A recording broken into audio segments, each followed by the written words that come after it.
How you doing, everybody? Here to do a little tour, huh? I ain't in New York today. I'm actually in Philadelphia, Pennsylvania. Ever heard of it? I sure have. This is where I was born, actually, so I'm excited to get back here. Yeah, I'm gonna do a little tour here of Independence Hall Park, this whole area around here, talk to you about the revolutionary history in Philadelphia. People don't realize how important this city was. This is one of the biggest cities in the country at the time. This is where everything kind of started. This is where the foundation was laid for the first constitutional republic in history. Huh? Pretty cool. Anyways, before we start, Sarah, how are you? Wonderful. I almost believe you. Would you believe that? But anyways, before we start, guys, check out the Patreon. You know, consider looking at all those things, huh? That's how I fund these things. Some extras on there for all you kids. And also like and subscribe. Get out of the way now so you can just lay back and enjoy your water ice. Huh? And yeah, I don't know. We got a lot to cover in this little area. You're gonna learn some history. All right, I'm rambling. Look at me. It didn't take that long. But what do you think, Sarah? Should we do this? Let's go. Let's go.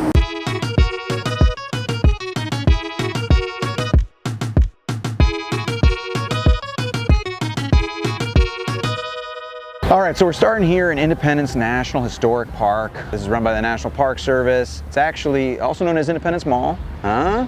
You're probably thinking, oh, where's the Forever 21, you freak?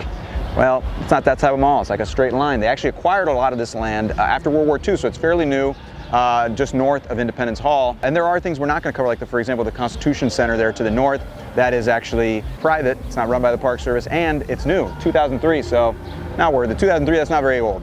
I mean, it's older than I am. You know, this area here that we're going to be covering is from Walnut to Ray Street between 5th and 6th, and then a couple spots just outside of it, just to kind of set the tone what we're going to be talking about.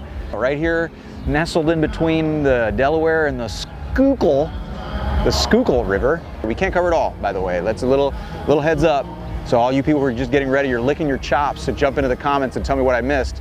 Relax. All right, I'm just trying to give you a little bit of a background. Good Lord.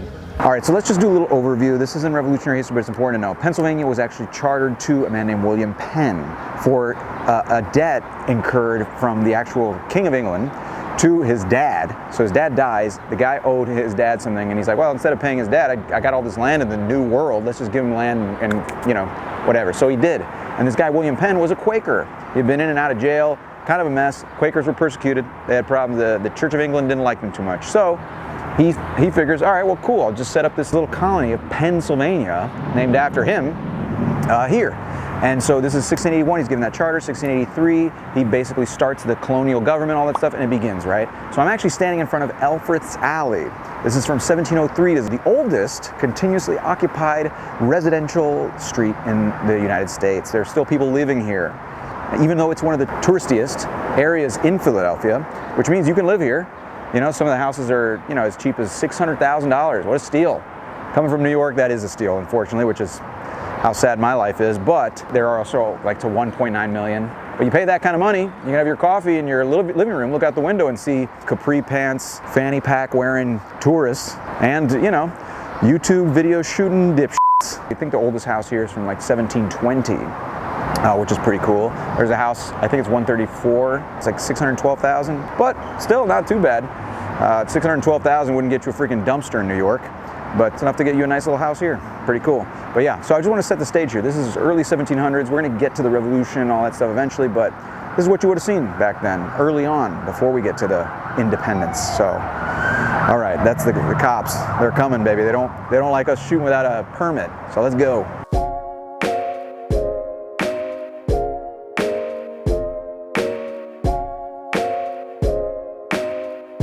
All right, so I'm here in front of one of the more famous residences here in Philadelphia. This behind me, if you can't see behind the glare on the glass, this is the Liberty Bell, the old Liberty Bell. Ever heard of it? Pretty cool.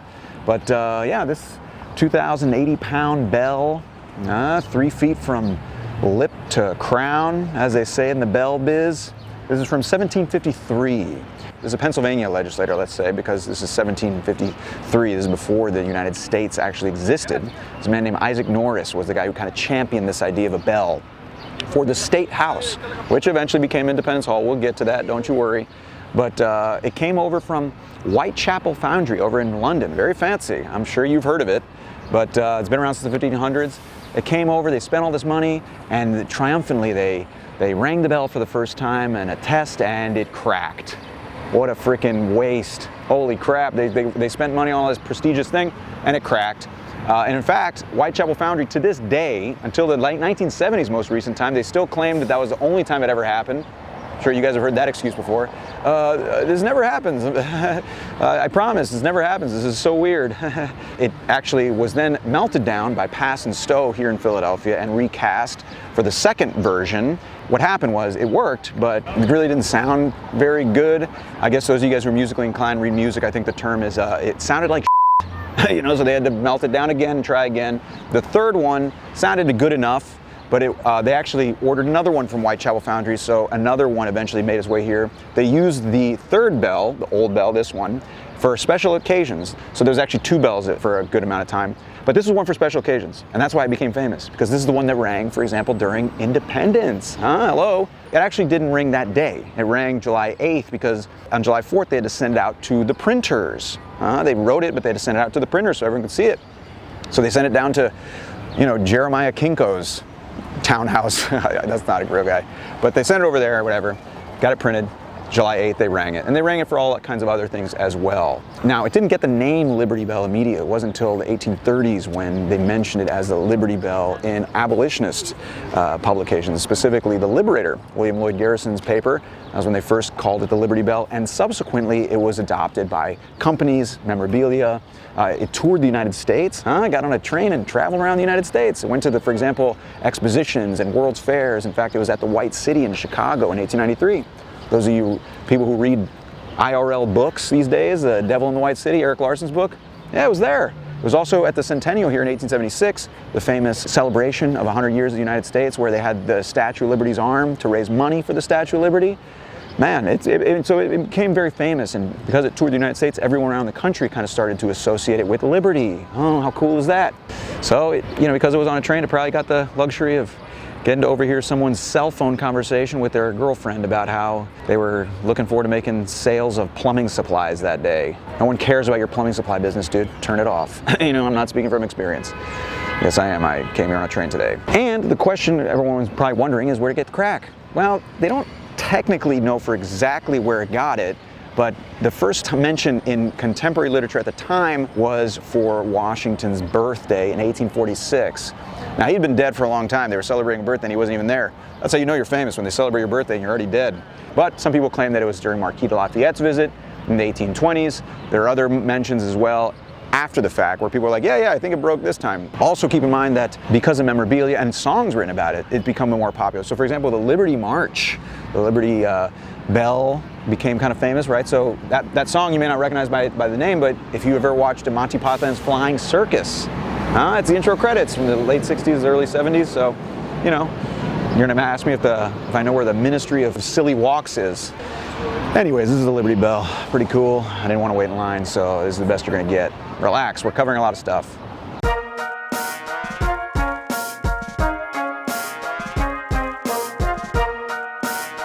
All right, so this is kind of where the independence, let's say, was set in motion. So in 1774 it was this building. This is called Carpenters Hall. This was like a union kind of guild for carpenters, contractors, engineers and stuff like that. And they were very secretive, actually. In fact, they gave out like this book that had the rules and like advice and stuff that was super secret, like to where when one of the members died, they asked the widow for it back. You know, which has got to be an awkward conversation. You're at the funeral, you know, and the widow's crying. You're like, hey, can you give me Ezekiel's book back? And the poor woman's got to cough it up. But it was here that the first Continental Congress met in 1774 for 52 days. So it was here that they actually, the whole purpose of the meeting was to respond to the Intolerable Acts, which were 4 laws passed in retaliation to the colonies by the British for the Boston Tea Party. Oh, look at that. So the Intolerable Acts, like I said, 4 laws included closing the port of Boston. It included forcing people to quarter British soldiers, stuff like that. That's what made them the Intolerable Acts. Not to be confused with Intolerable Actors, which is just another name for musical theater majors. Yeah. It was also too where Ben Franklin and John Jay met with a French emissary in 1775 to negotiate the help of the French during the actual eventual revolution and War of Independence. Pretty cool. And the reason it was chosen as the first Continental Congress because it was secretive. Oh, it wasn't in the State House yet because they didn't want the Speaker of the House at the time was kind of a little more conservative, so they wanted to be kind of hiding from him. Great hiding spot, guys. 2 blocks from the frickin' Independence Hall, which is right next to us. So it kind of defeats the purpose of being a hiding spot, you know, when you're sharing the same parking lot as the guy. 12 of the 13 colonies sent representatives to that first Continental Congress. The only colony that didn't was Georgia. But you know, they eventually got on board. And it was also here that the first bank robbery in United States history took place in 1798. A man named Isaac Davis robbed $162,000, which at the time was probably worth like $9 trillion or whatever. But get this, the guy robs it, leaves, comes back and tries to deposit it in the same bank. That's pretty dumb, man. I guess he went out and he took his ski mask and powdered wig off and then just came right back in. And, you know, he got caught. And get this, he confessed, apologized, and gave the money back, and they didn't press charges. That's how you know it was a young country. And that's how you know he was white. But this is Carpenters Hall. Little known fact, this is where the first Continental Congress happened, which eventually led to the second Continental Congress, which is the big one, which we're going to talk about.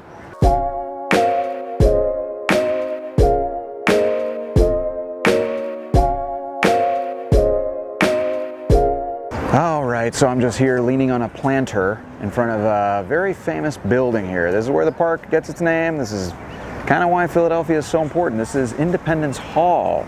So Independence Hall wasn't called that initially. It was built in 1753 to be the State House, right? The state, Pennsylvania. This is before it was the United States though, so that's kind of an important thing to keep in mind. A lot of important things happen here. During the Revolution, this is where the Second Continental Congress met, starting on May 10th, 1775. All of that culminating in the Declaration of Independence on July 4th, 1776. Most of it was written by Thomas Jefferson in his apartment on Market Street, not too far away. He just kind of raged and wrote it in 2 weeks or whatever. Probably a lot of Red Bull and ramen and Hot Pockets. I don't know what they ate back then. Whoa, that was a big deal, man. This is like the first major kind of revolution, break away from the monarchical system in history. Very, very big deal. Hot take alert. The Declaration of Independence was an important event in history. The Constitution was also written here in 1787, also a very big deal. So the State House was also built to house all 3 branches of Pennsylvania's government. This building here actually was recently named a UNESCO World Heritage Site, United Nations Education, Scientific, and Cultural Organization. Pretty cool. There's 1,223 of them around the world. And Philly actually recently became a UNESCO World Heritage City. Pretty cool. One of the first in the United States. That's right. This was in 2015, so it was before the video of that Eagles fan eating horse went viral. I didn't get to see that video first. So when you walk in, to the left is the Assembly Room. That's where they went through the Declaration, the Constitutional Convention, all that stuff. And there's still some of the stuff from back then. They actually have the chair that Washington sat in. It's the chair of the rising sun. There is a chair in Philadelphia they call the rising sun. That was pretty good, right, Sarah? Yes. Thanks. But it's still there. It has a sun on it. That's why, you know. Anyways, they also have the silver inkwell that they use to sign. All the people went in and dipped their pens. A pen is something you use to write stuff, IRL. All you Gen Zers watching this, just so you know. And then to the right when you walk in is actually the court area. It's like where you have like it was initially the Pennsylvania Supreme Court. Oh, a bird just crapped into this planter. I'm starting to get worried. I'm going to get, well, it'd be good content, I guess, if I get crapped on. I'm not going to complain. But yeah, to the right when you walk in, it's like the little court area, and there's like a little holding area for the prisoners and stuff where they stand trial. Oh, look at that, stand trial. All right, Independence Hall was initially the State House. This is probably one of the most important buildings in the country. This is where the country was born, you might say. So let's keep moving. There's other important buildings too. I don't want to just end here. I feel like I'm gonna get hit by a car or crapped on by a bird. Good Lord.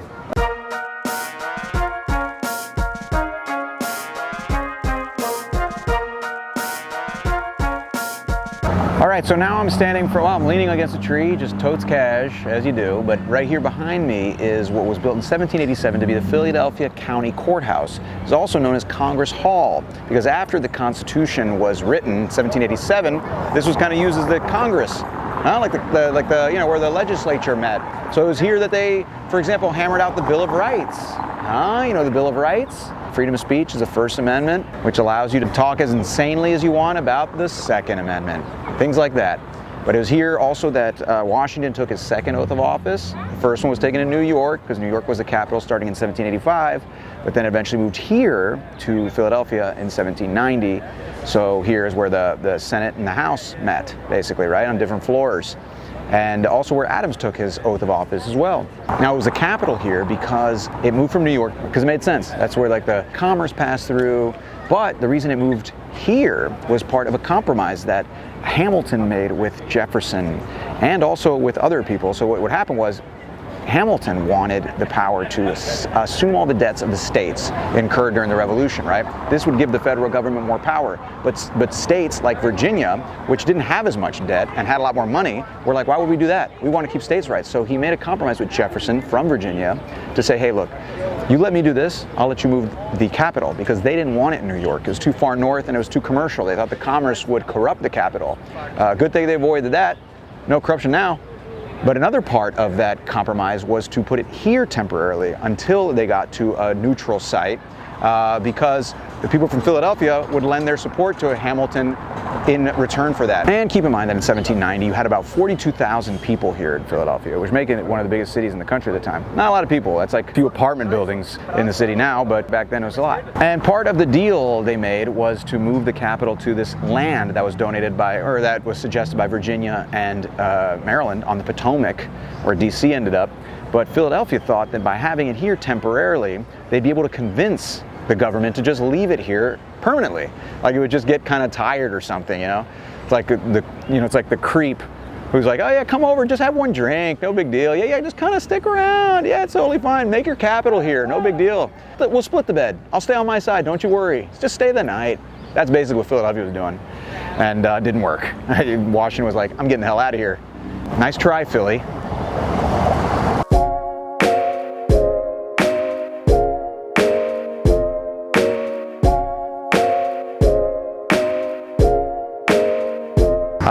So now I'm behind another, well, I'm in front of another building, all right? This is actually Old City Hall. So it's called that because it was built in 1791 to be a city hall, obviously. But it actually was used as the first Supreme Court of the United States. So good old John Jay, one of the first Supreme Court justices, he served here. So John Jay, yeah, he was he was also a Federalist. He was one of the Federalist Papers. And yeah, I know his name sounds like a name that, two first names, first of all, which is always interesting, but also sounds like some name that like a middle schooler makes up when they're like caught by the teachers doing something bad. They're like, what's your name? John Jay, please leave me alone.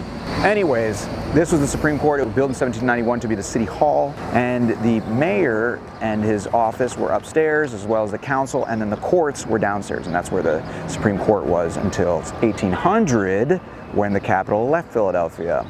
And it was here that it was still City Hall in 1854, which is one of the most important years in Philadelphia history. Do you know what happened then, Sarah? You're from here. No. No. Well, I'm going to tell you now. That was the year of consolidation for Philadelphia. That's the year that Philadelphia, the city, consolidated with Philadelphia, the county. They used to be two separate things. It's a whole mess. Made a whole mess for running the city. It made a whole mess for everything, and it made it bigger. So 1854 became the biggest city in the country. Pretty cool, huh? Pretty cool. That's actually what made New York surpass it eventually when it consolidated in 1898 and became the 5 boroughs. But I digress. This ain't about New York. Anyways, you learned something, Sarah. How about that? That's our cue, and that honk is our cue to get the hell out of here. Let's keep moving.